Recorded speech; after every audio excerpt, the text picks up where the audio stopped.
Video का शीर्षक ध्वनि की अद्भुत गति, एक विस्तारित अध्ययन।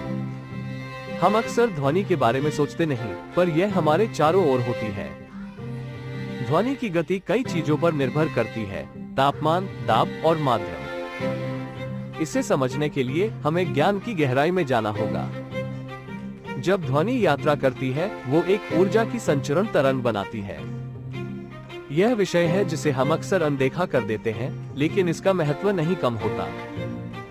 इसलिए हमारे आसपास की दुनिया को बेहतर समझने के लिए हमें ध्वनि की अद्भुत गति को समझना होगा।